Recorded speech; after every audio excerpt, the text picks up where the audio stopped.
여러분, 세계 최강대국 미국이 해군 함정을 수리하지 못해 한국 조선소 앞에 줄을 서서 기다리고 있다는 사실을 아십니까? 천조 원의 국방비를 쏟아붓는 미 해군조차 한국 없이는 함대를 유지할 수 없는 충격적인 현실. 이것이 지금 전 세계 바다에서 벌어지고 있는 일입니다. 대한민국이 단순히 배를 잘 만드는 나라라고 생각하셨나요? 아닙니다. 이제 한국은 미국의 안보를 책임지는 대체 불가능한 심장이 되었습니다. 과거 스페인과 영국 그리고 일본이 누렸던 패권이 왜 하필 이 작은 땅 한국으로 흘러 들어왔을까요? 자본력 때문일까요? 아니면 단순한 우연일까요? 아닙니다. 여기에는 거대 강대국들도 깨닫지 못한 풍요의 함정과 한국만이 보유한 절대 온도의 비밀이 숨어 있습니다. 오늘 세계 경제와 국방의 판도를 뒤흔드는 대한민국 조선업의 진짜 민낯을 공개합니다. 역사의 수레바퀴를 뒤로 돌려보면 한 국가의 운명이 바다 위에서 어떻게 결정되었는지 명확히 보입니다. 조선업의 패권은 단순히 배를 만드는 기술을 넘어 그 시대 세계 경제와 군사력을 지배하는 열쇠였기 때문입니다. 16세기에 세계 바다의 절대 강자는 스페인이었습니다. 그들은 거대한 갤리온선을 앞세워 무적함대라 불리는 함대를 구축했고 대서양의 불을 독점했습니다. 하지만 영원할 것 같았던 스페인의 번영은 예상치 못한 곳에서 무너지기 시작했습니다. 바로 배를 만들 재료의 고갈이었습니다. 거대 함대를 유지하기 위해 이베리아 반도의 숲을 모두 베어버린 스페인은 결국 목재를 해외 수입에 의존해야 하는 처지에 놓였습니다. 이는 생산 비용의 폭등으로 이어졌고 전략적 유연성을 잃게 만들었습니다. 결국 1588년 그라벨린 해전에서 스페인은 자신들보다 작은 배들로 구성된 영국 함대에 패배하며 몰락의 길을 걷게 됩니다. 여기서 우리가 주목해야 할 점은 영국 함대의 주력이 국가 소유가 아닌 민간 상선이었다는 사실입니다. 민간의 창의성과 유연함이 국가의 경직된 시스템을 이긴 것이죠. 시대는 흘러 19세기 산업혁명이 터지자 조선업의 중심은 영국으로 완전히 이동합니다. 목재의 시대가 가고 철강의 시대가 왔으며 도체 시대가 가고 증기기관의 시대가 열렸습니다. 영국은 이 변화를 가장 먼저 주도하며 약 100년 동안 전 세계 상선 건조 시장의 80% 이상을 장악했습니다.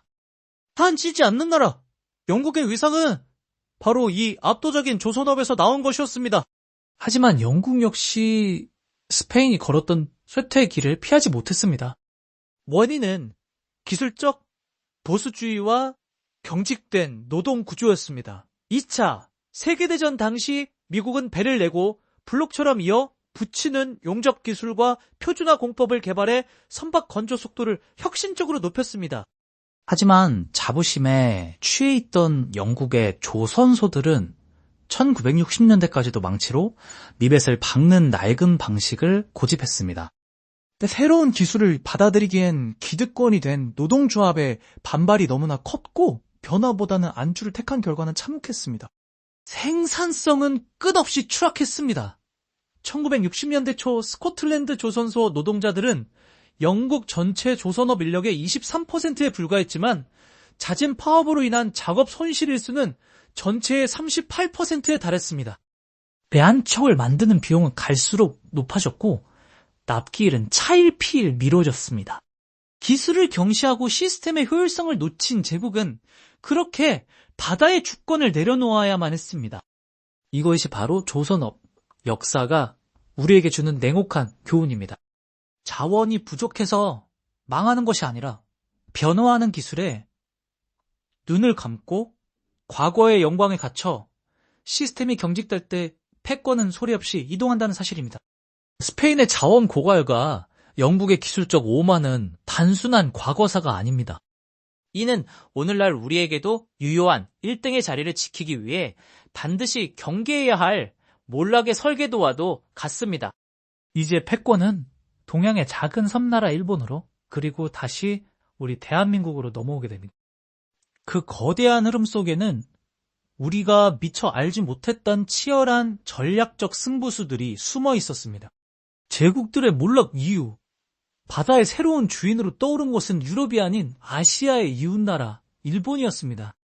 그럼이라고 저이런 불통이라뇨. 이주냐 뒤에 보라는 그때는 좀 덜한 가라겠는데 로치런 가운도를 누님머리만 가르는 포그게요. 이양리역 먼도로 해가런 범금면은 원초에서 내어 방록버지온 퇴는 만에는 바울을 세 가지가 다반 원든 주가 다구린고 이완센 바머말 비저 크로스 이스크로는 공시 프레이던 일본에게 뜻밖의 기회가 찾아옵니다. 바로 한국전쟁이었습니다. 한반도에서 터진 비극이 일본에게는 경제 회복의 거대한 병참기지 역할을 하게 된 것이죠. 미군의 보급품을 조달하고 함정을 수리하며 일본 조선소들은 빠르게 기술력을 회복했습니다. 이때 일본은 영국이 거부했던 미국의 혁신적 기술, 즉 블록 조립 공법과 용접 기술을 스펀지처럼 흡수했습니다. 영국이 과거의 방식에 매몰되어 있을 때 일본은 더 빠르고 더 효율적으로 배를 찍어내기 시작한 겁니다. 여기에 결정적인 한 방이 더해집니다. 1956년 수에즈 운하가 폐쇄되면서 중동 석유를 운반하기 위해 아프리카 희망봉을 돌아가야 하는 거대 유조선 수요가 폭발했습니다. 일본은 이 기회를 놓치지 않았습니다. 초대형 유조선 시장을 선점하며 1956년 드디어 영국을 밀어내고 세계 건조량 1위라는 타이틀을 거머쥐었습니다. 이후 30년 넘게 일본 조선업은 절대 강자의 위치를 유지했습니다. 전 세계 바다를 떠다니는 배의 절반이 일본산이었을 만큼 일본의 위상은 압도적이었습니다. 하지만 영원할 것 같았던 일본의 독주에도 균열이 생기기 시작했습니다.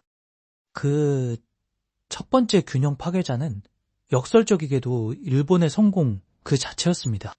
일본 경제가 유례없는 호황을 누리면서 엔화 가치가 급격히 올랐고 노동자들의 임금 또한 무섭게 치솟았습니다.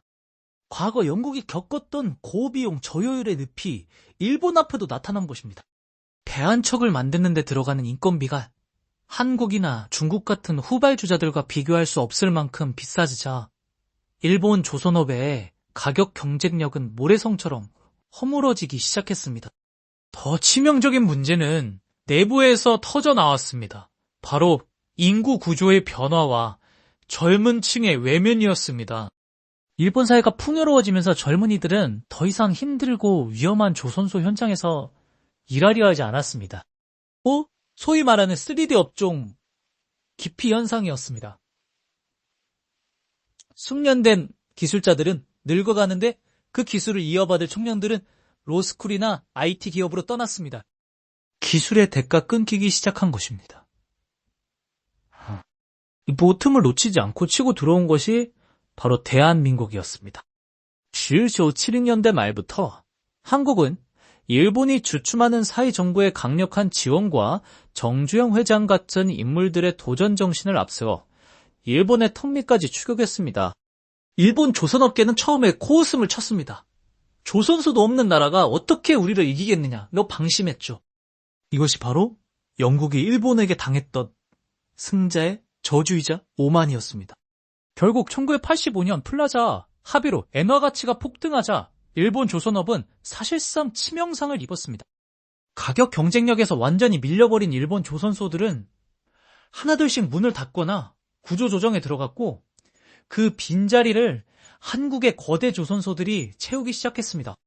일본은 뒤늦게 고부가 가치 선박으로 눈을 돌렸지만 이미 한국은 메가블록 공법과 독보적인 설계 능력으로 일본이 따라올 수 없는 기술 격차를 벌려놓은 뒤였습니다. 전쟁의 폐허에서 일어선 일본이 영광의 정점에서 왜 내려와야만 했는지 그 이유는 명확합니다.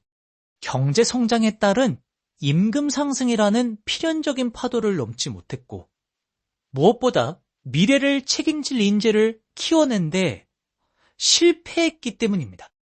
그리고 지금 이 역사의 교훈은 다시금 우리 대한민국을 향해 묻고 있습니다.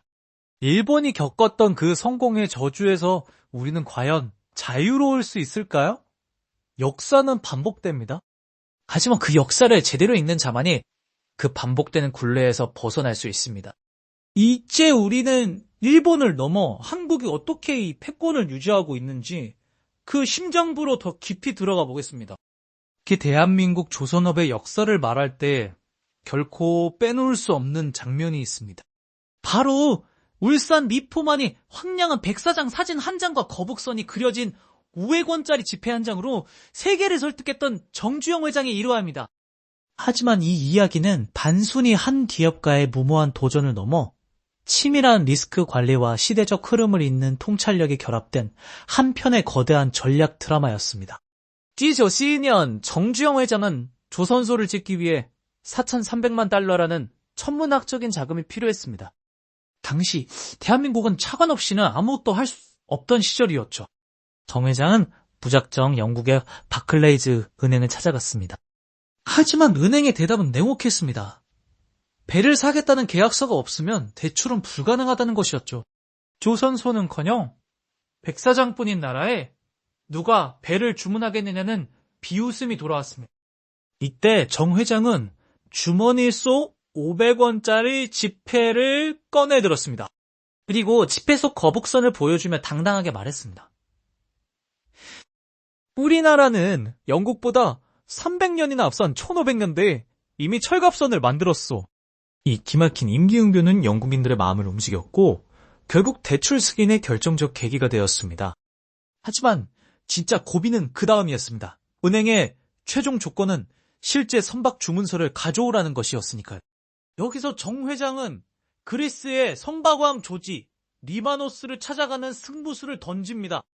사실 많은 이들이 이 대목에서 정 회장의 배짱만을 강조하지만 리바노스가 계약서에 서명한 데에는 훨씬 더 차갑고 실무적인 이유가 숨어 있었습니다.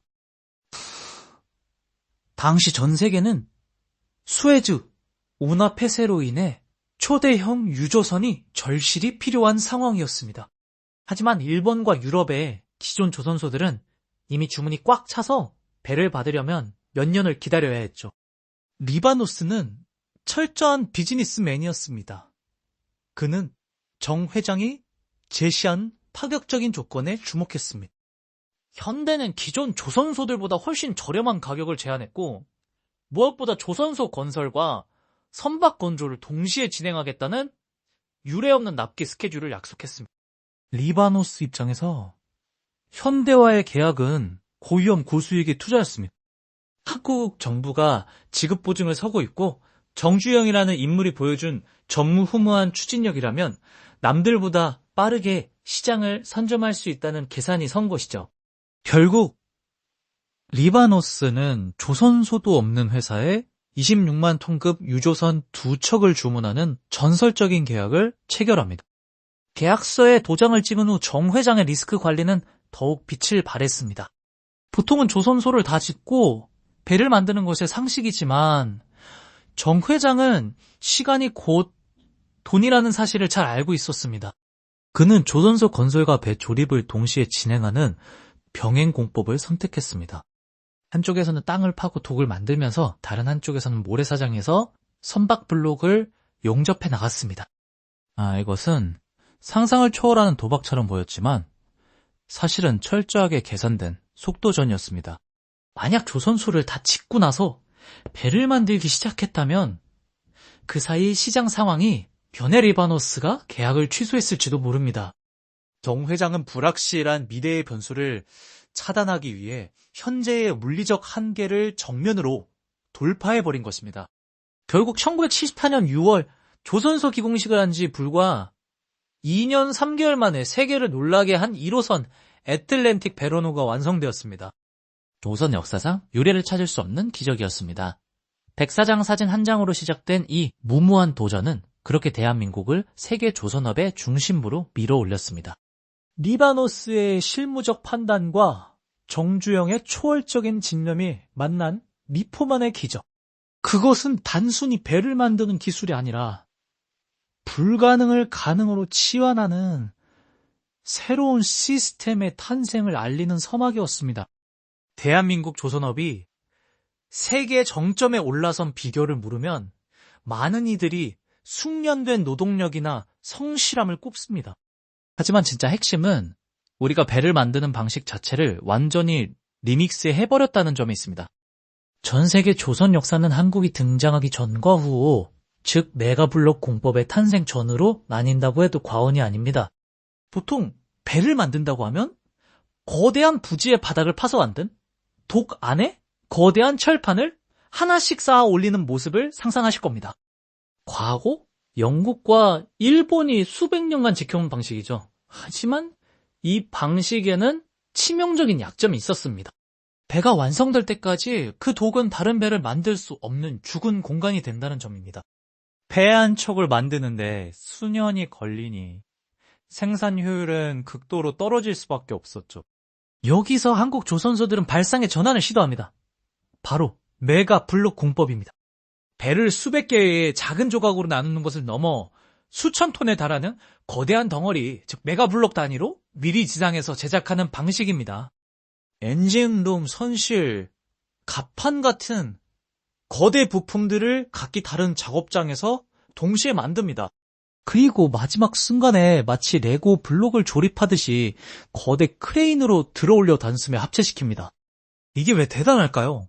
지상에서 블록을 만들면 독 안에서 좁고 위험하게 작업할 필요가 없습니다.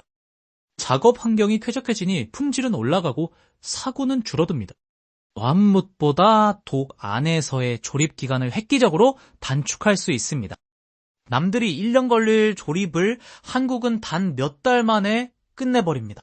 독 하나에서 1년에 배 한 척을 만들 때 한국은 4척, 5척을 뽑아내는 마법을 부린 셈입니다.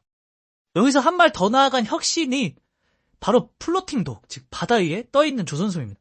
땅을 파서 만든 독이 꽉 차면 더 이상 배를 만들 수 없다는 한계를 깨기 위해 한국은 바다 위에 거대한 철제 구조물을 띄웠습니다. 지상에서 만든 메가 블록을 바다 위 플로팅 독으로 가져가 조립한 뒤 배가 완성되면 그대로 바닷물을 채워 배를 띄워 보냅니다. 육지라는 공간적 제약을 완전히 허물어 버린 이 기술은 전 세계 조선업계에 커다란 충격을 주었습니다. 결과적으로 한국은 시간과 공간이라는 물리적 한계를 기술로 정복했습니다. 과거 수년이 걸리던 건조기간을 단 몇 개월로 단축시킨 이 속도전은 전 세계 선주들에게 한국에 맡기면 가장 빠르고 가장 정확하다는 강력한 신뢰를 심어주었습니다. 기술이 단순히 더 좋은 배를 만드는 것에 그치지 않고 배를 만드는 시스템 자체를 혁신했을 때 어떤 파괴력을 갖는지 한국 조선소들이 증명해낸 것입니다. 이것이 바로 우리가 후발 주자에서 세계 1위로 도약할 수 있었던 누구도 흉내낼 수 없는 제조의 정석이었습니다. 중국이 물량 공세로 전 세계 조선 시장을 집어삼키려 할 때 대한민국은 완전히 다른 차원의 성벽을 쌓았습니다. 바로 영하 162도라는 극한의 온도가 만들어낸 기술의 벽입니다. 렌즈 운반선 시장에서 한국의 압도적인 위상을 지키고 있는 이유는 단순히 배를 잘 만들기 때문이 아닙니다. 누구도 쉽게 넘볼 수 없는 고난도의 기술력을 독점하고 있기 때문이죠. 액화 천연가스, 즉 LNG를 운반하는 것은 일반적인 화물을 나르는 것과는 차원이 다릅니다. 가스를 액체 상태로 유지하기 위해서는 영하 162도라는 초저온을 유지해야만 합니다. 만약 이 온도가 유지되지 않아 가스가 기화하기 시작하면 선박 내부의 압력이 치솟아 대형 폭발 사고로 이어질 수 있습니다. 반대로 가스의 냉기가 선체로 전달되면 강철로 된 배는 유리처럼 쉽게 깨져버리고 맙니다. 영하 16, 12도에서 일반적인 철강은 종이장처럼 부서집니다. 그래서 한국 조선소들은 특수화금인 인바강이나 알루미늄 등을 사용해 거대한 가스탱크를 만듭니다. 여기서 핵심은 바로 용접입니다. 탱크 벽면의 두께는 1mm 수준에 불과하지만 이 얇은 막이 영하 100춥치 용화의 냉기를 완벽하게 차단해야 합니다. 머리카락 한 올보다 작은 틈만 생겨도 재앙이 시작됩니다. 한국의 숙련된 용접공들이 수십 년간 쌓아온 노하우는 기계조차 흉내내기 힘든 정밀함을 자랑합니다. 중국이 아무리 거대한 조선소를 짓고 수만 명의 인력을 투입해도 이 섬세한 손기술의 격차를 단기간에 좁히지 못하는 이유가 여기에 있습니다. 이것이 바로 한국 조선업이 보유한 영하 -62도의 방화벽입니다. 중국이 벌크선이나 컨테이너선 같은 범용 선박을 대량으로 찍어내며 점유율을 높여갈 때 한국은 LNG 운반선 한 척을 팔아 중국이 배 5척을 팔아 남기는 이익을 단번에 챙깁니다. 숫자만 보면 중국이 앞서는 것처럼 보일지 모르지만 실질적인 부가가치와 시장 지배력은 한국의 손에 쥐어져 있는 셈입니다. 실제로 LNG 운반선은 바다 위의 파이프라인이자 움직이는 정밀 실험실이라 불립니다. 영하를 162도의 냉기를 견디며 수만 킬로미터 대양을 안전하게 건너는 기술. 이것은 단순히 제조력을 넘어선 고도의 물리 법칙과 소재 공학의 결정체입니다. 중국이 저가 공세로 시장을 교란하려 해도 전 세계 선주들이 결국 한국 조선소의 문을 두드리는 이유는 명확합니다. 수천억 원짜리 배가 폭발할지도 모른다는 공포를 기술에 대한 완벽한 신뢰로 바꿔줄 수 있는 나라는 오직 대한민국뿐이기 때문입니다. 그 기술이 만들어낸 이 절대 온도의 장벽은 후발 주자들에게는 절망적인 소식일 수밖에 없습니다. 단순히 자본을 쏟아붓는다고 얻을 수 있는 것이 아니라 현장에서 수십 년간 시행착오를 겪으며 몸으로 익힌 데이터와 노하우가 필요하기 때문이죠. 결국 한국은 질로 양을 압도하는 전략을 통해 조선업의 패권을 지켜냈습니다. 중국이 양적 팽창에 집중할 때 우리는 누구도 대체할 수 없는 기술이라는 독점적 지위를 구축한 것입니다. 바다의 주권은 이제 거대한 선체의 크기가 아니라 그 안에 숨겨진 영하 62도의 비밀을 누가 완벽하게 통제하느냐에 달려 있습니다. 세계를 지배하는 슈퍼파워 미국.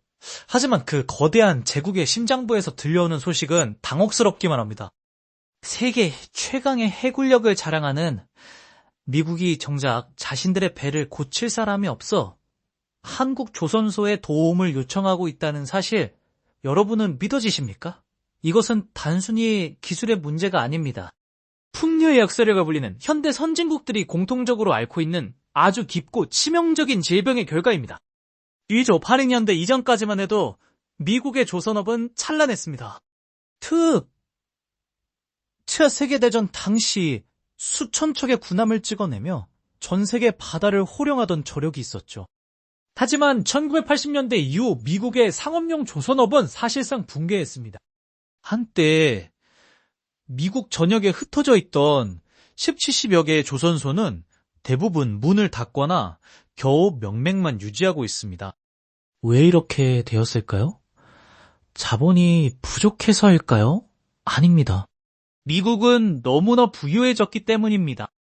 경제학에서는 이를 풍요의 함정이라 부릅니다. 국가가 일정 수준 이상의 부를 축적하면 사회의 가치관은 급격하게 변합니다. 젊은이들은 더 이상 덥고 춥고 위험한 현장에서 땀 흘려 일하려 하지 않습니다. 에어컨이 나오는 쾌적한 사무실에서 일하는 변호사나 IT 엔지니어가 되기를 원하죠. 미국 조선소의 초적 직종 시급이 약 21달러인데 근처 패스트푸드점 알바 시급이 8달러 수준입니다. 고작 3달러 차이 때문에 거대한 철판 사이에서 불꽃을 튀기며 용접하고 싶은 사람이 얼마나 되겠습니까? 그 결과 미국은 전 세계에서 가장 많은 변호사를 보유한 나라가 되었지만 정작 군함을 수리할 숙련된 트웨이안, 용접공은 찾을 수 없는 나라가 되었습니다. 현재 미국 조선소 숙련공들의 평균 연령은 은퇴를 앞둔 50대 중반입니다. 기술의 대가가 끊기고 있는 것이죠.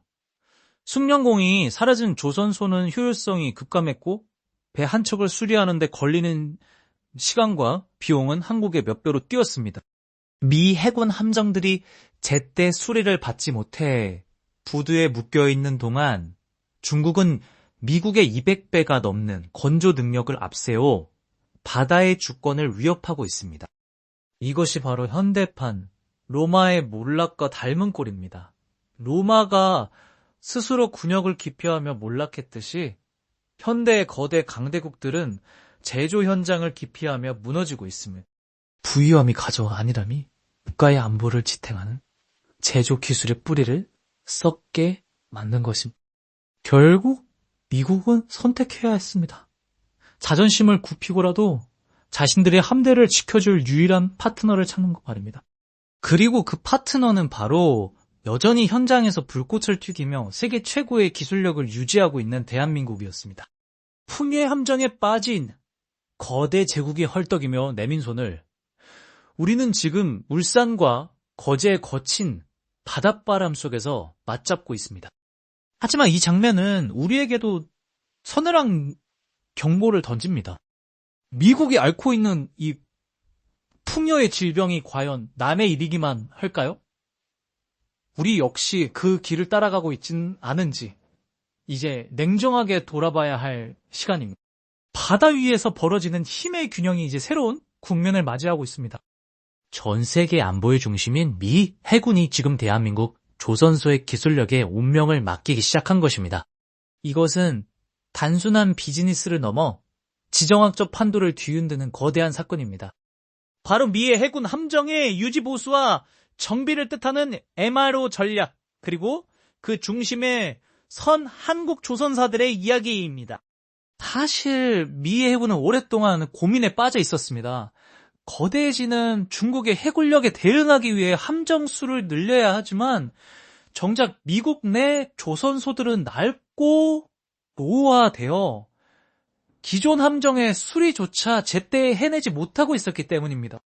미군 군함이 수리를 받기 위해 부두에서 수개월을 대기하는 동안 바다의 주권은 흔들릴 수밖에 없었습니다. 이때 미국이 내린 결단은 파격적이었습니다. 바로 동맹국인 대한민국의 조선소들을 미 해군의 전진기지로 활용하겠다는 전략입니다. 이 거대한 흐름에 선두에는 하나오션이 서 있습니다. 2024년 8월 하나오션은 미 해군 군수지원함인 월리슈라 호위 창정비 사업을 따내며 역사적인 첫발을 내디뎠습니다. 외국 조선소가 미 해군 함정의 정비를 맡는 것은 극히 이례적인 일입니다. 거제 조선소에 입항한 거대한 미군 군함은 한국 기술자들의 손길을 거쳐 완벽하게 재생되었습니다. 이 해군 관계자들은 한국의 압도적인 작업 속도와 정밀한 품질에 경탄을 금치 못했습니다. 이것은 시작일 뿐이었습니다. 뒤이어 미 급유함 6혼 호위 수리 계약까지 따내며 한국은 미 해군 MRO 시장의 핵심 파트너로 완전히 자리 잡았습니다. HD 현대중공업 역시 이 시장에 뛰어들었습니다. 그들은 이미 미국 정부로부터 함정 수리 자격인 MSRA를 획득하며 만반의 준비를 마쳤습니다. 필리핀 수빅 조선소를 활용한 미 해군 정비 거점 확보 전략은 동남아시아라는 전략적 요충지에서 미군 함대를 실시간으로 지원할 수 있는 능력을 보여주었습니다. 이제 미 해군은 굳이 본토까지 배를 끌고 가지 않아도 한국 조선사들의 글로벌 네트워크를 통해 가장 빠르고 완벽하게 전력을 복구할 수 있게 된 것입니다. 하지만 가장 충격적인 소식은 따로 있었습니다.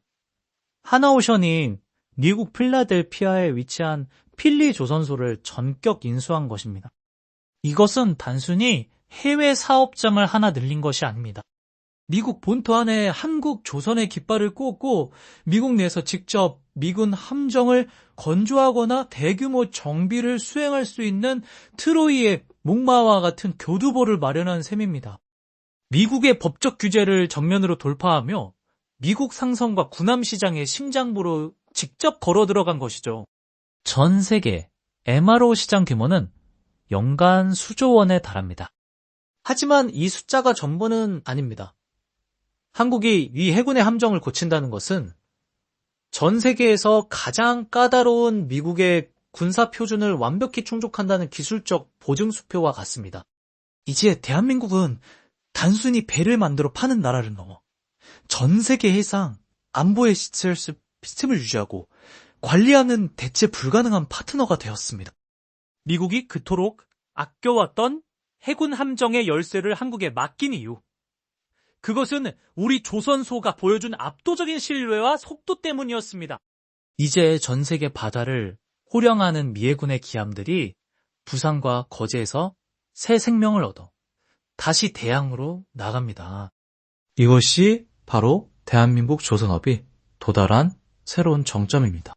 제국의 방패를 우리가 직접 수리하고 다듬는 시대, 바다의 진정한 지배력은 이제 배를 소유한 자가 아니라 그 배를 다시 움직여야 할 수 있는 자의 손끝에서 결정되고 있습니다. 대한민국 조선업이 누리고 있는 이 눈부신 영광의 이면에는 우리가 애써 외면하고 싶었던 차가운 진실이 숨어 있습니다. 우리는 지금 세계 1위라는 거대한 왕좌 위에서 승리의 축배를 들고 있지만 정작 그 왕좌를 지탱하는 기둥들이 밑바닥부터 조금씩 썩어 들어가고 있지는 않은지 냉정하게 돌아봐야 합니다. 이것은 단순히 일손이 부족하다는 경제적 통계를 넘어 우리 조선업의 근간을 뒤흔드는 치명적인 아킬레스건이자 몰락의 서막이 될 수 있는 경고이기 때문입니다.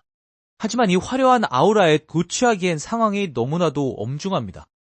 거제와 울산의 거대한 독안을 채우고 있는 것은 이제 한국의 청년들이 아니라 동남아시아와 중앙아시아에서 온 외국인 노동자들입니다. 대한민국 조선업이 물량 공세를 쳐내기 위해 도입한 이스턴 비자 인력들은 이제 현장의 필수적인 존재가 되었습니다. 물론 그들은 소중한 동료입니다. 하지만 우리가 명심해야 할 것은 대한민국 조선업의 진짜 경쟁력은 단순한 노동력이 아니라 수십 년간 현장에서 기름때를 묻히며 축적된 숙련공들의 손끝에서 나온다는 사실입니다. 영하 162도의 극한을 견뎌하는 LNG 탱크의 용접 기술, 머리카락보다 얇은 오차도 허용하지 않는 그 정교함은 교과서나 매뉴얼로 배울 수 있는 것이 아닙니다. 日北美这큰 조건들 조수 언어도 차수오자고 제가 정여가는 이렇고연영 그게 패서이려면은 다친 가라 간이시같이 필검이 된다. 그런데 지금 그 거장들은 하나둘 은퇴를 준비하고 있고 그들의 기술을 이어받아야 할 우리의 청년들은 조선소를 떠나고 있습니다. 미국이 겪었던 그 치명적인 질병, 즉 풍요의 함정이 이제 한국의 문턱까지 와 있습니다. 미국의 청년들이 용접보험 대신 패스트푸드점 알바를 선택했을 때 그들의 조선업이 무너졌듯이 우리 청년들 역시 덥고 추운 현장보다는 쾌적한 에어컨 아래의 사무실을 원하고 있습니다. 이 이야기의 공백을 외국인 노동자로 메울 수는 있겠지만 그들이 우리 선배들이 가진 깊은 노하우와 국가적 자산인 핵심 기술까지 완벽하게 이어받기는 현실적으로 어렵습니다. 더욱 심각한 것은 기술 유출의 위협입니다. 한국의 숙련된 기술자들은 이제 중국 조선소들의 거센 유혹을 받고 있습니다. 수배에 달하는 연봉 제한에 흔들린 핵심 인력들이 자리를 옮기면서 우리가 수십 년간 피땀 흘려 쌓아온 설계도와 시공, 노하우가 고스란히 경쟁국으로 넘어가고 있습니다. 기술의 꽃이 피어나는 데는 50년이 걸렸지만 그 꽃이 시드는 데는 그리 긴 시간이 필요하지 않을지도 모릅니다. 하늘을 찌를 듯 솟아있는 거대 크레인의 높이가 우리의 실력이라고 자만해서는 안 됩니다. 그 크레인을 움직이고 강철판 사이에서 불꽃을 튀기며 배에 생명을 불어넣는 사람들의 마음이 떠날 때 제국은 무너지기 시작합니다. 왕좌는 눈부시지만 그 빛이 너무 강하면 발밑에 입을 벌리고 있는 구덩이를 보지 못하게 만듭니다. 우리는 지금 당장의 수주장고에 기뻐할 것이 아니라 왜 우리의 미래 세대가 조선소를 외면하는지, 왜 기술자의 가치가 정당하게 대우받지 못하고 있는지 근본적인 질문을 던져야 합니다. 꽃은 화려하게 만개했을 때가 가장 위험한 법입니다. 그 다음 순서는 떨어지는 것뿐이니까요. 대한민국 조선업이 지켜온 이 기술의 꽃이 시들지 않게 하려면 우리는 지금 당장 인적 자산의 붕괴라는 아킬레스건을 치료해야 합니다. 현장의 가치를 회복하고 기술자의 손길에 진심 어린 존경과 합당한 보상을 보내지 않는다면 훗날 우리는 한때 바다를 지배했던 나라라는 과거형의 역사책을 보며 후회하게 될지도 모릅니다. 이것이 지금 왕좌에 앉아있는 우리에게 던져진 가장 뼈아픈 경고입니다. 조선업의 세계 정점에 서 있다는 것은 단순히 숫자로 증명되는 매출이나 수주량 이상의 의미를 갖습니다. 진정한 일이란 그 자리에 걸맞은 품격과 책임을 가질 때 비로소 완성되기 때문입니다. 우리는 지금 대한민국 조선업의 기술력과 생산성에 감탄하고 있지만 이제는 한 걸음 더 나아가 우리가 어떤 태도로 이 패권을 다루고 있는지 짚어봐야 할 때입니다. 과거 우리가 어렵던 시절 정주영 회장은 백사장 사진 한 장으로 세계의 신뢰를 얻어냈습니다. 그때 우리가 팔았던 것은 단순한 배가 아니라 불가능을 가능케 하겠다는 절실한 약속과 진심이었습니다.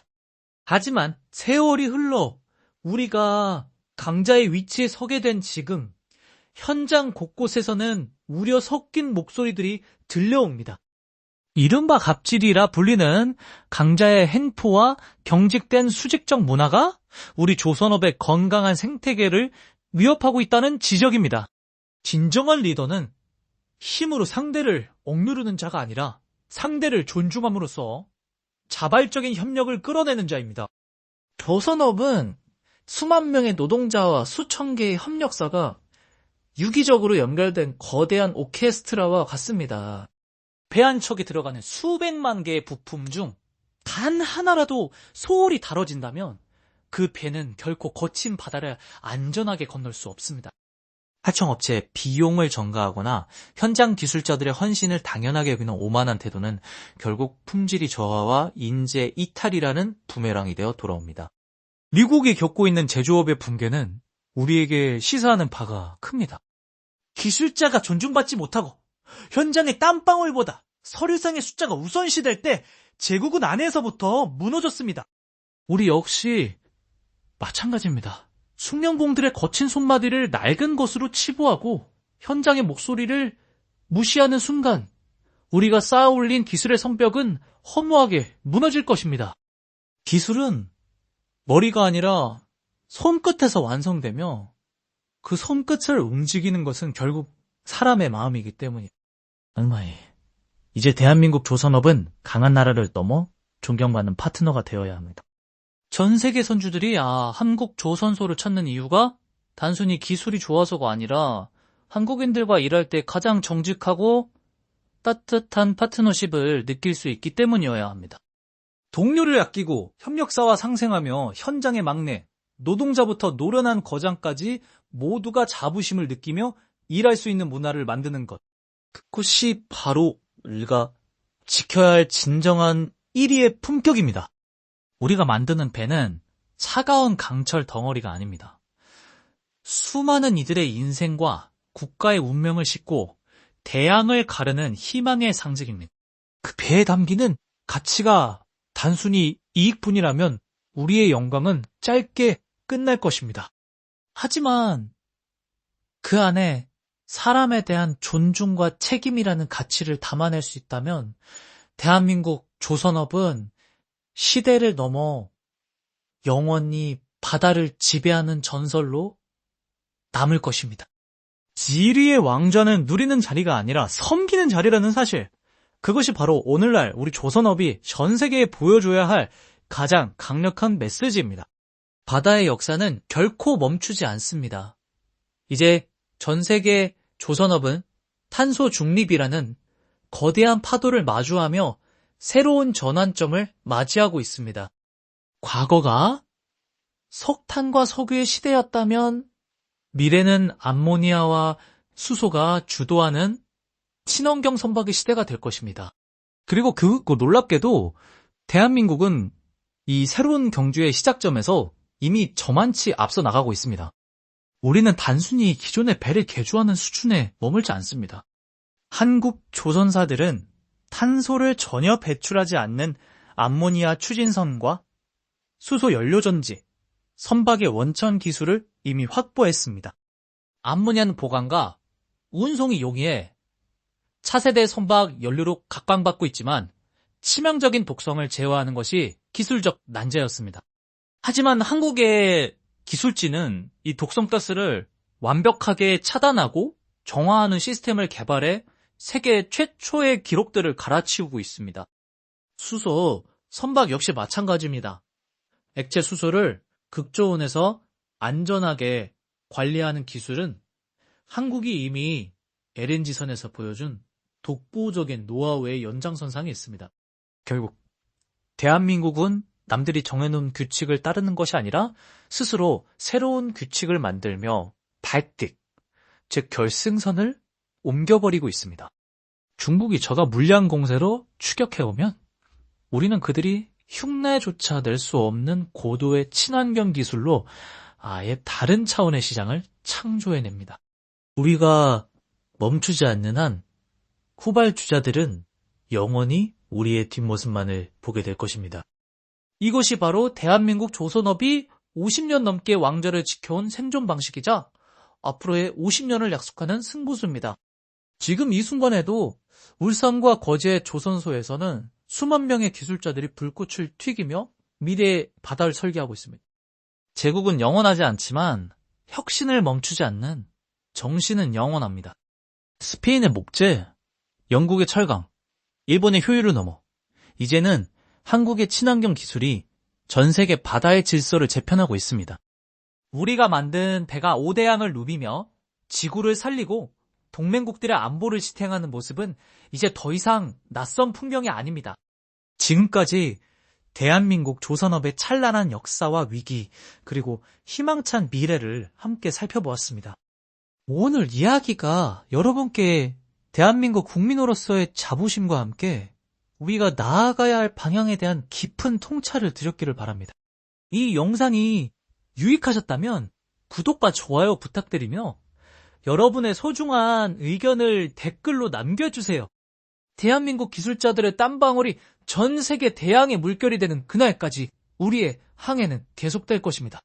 시청해주셔서 감사합니다.